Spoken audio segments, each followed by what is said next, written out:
قال النبي صلى الله عليه وسلم أخلص دينك يكفيك العمل القليل হাদিস শরীফের অর্থ তোমাদের ঈমানকে খাঁটি করো, অল্প আমলই নাজাতের জন্য যথেষ্ট হবে। 2 নম্বর হাদিস শরীফ قال النبي صلى الله عليه وسلم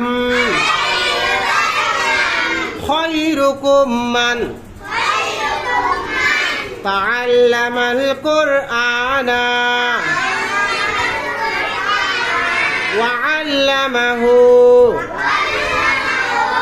হাদিস শরীফের অর্থ তোমাদের মধ্যে সর্বোত্তম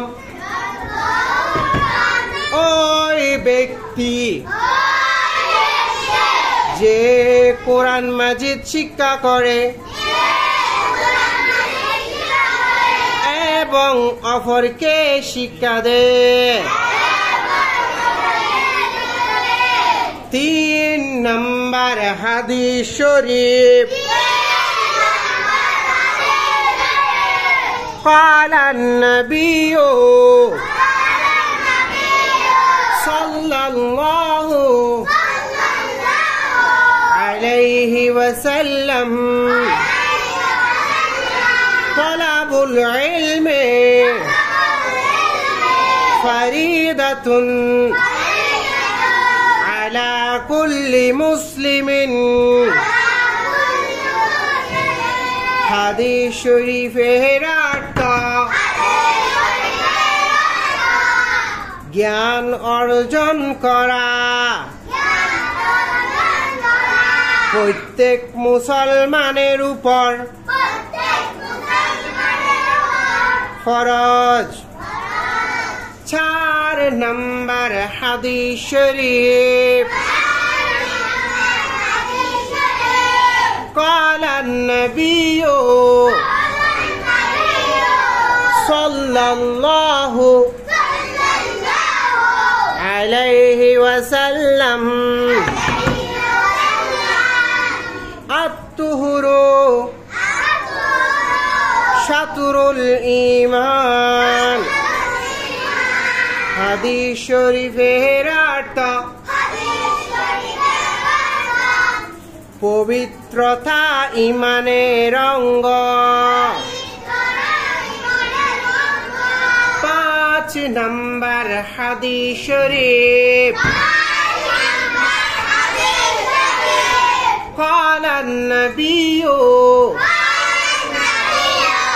صلى الله عليه وسلم مفتاح الجنة الصلاة হাদিস শরীফের অর্থ নামাজ বেহেশতের চাবি। মাশাআল্লাহ, আজকে আপনাদেরকে 5টা হাদিস শিখিয়েছি। হাদিসগুলো আপনাদের কেমন লেগেছে? বড় করে বলেন কেমন লেগেছে? হ্যাঁ, এগুলো শিখবেন, মুখস্থ করবেন, ঠিক আছে? বলেন ইনশাআল্লাহ।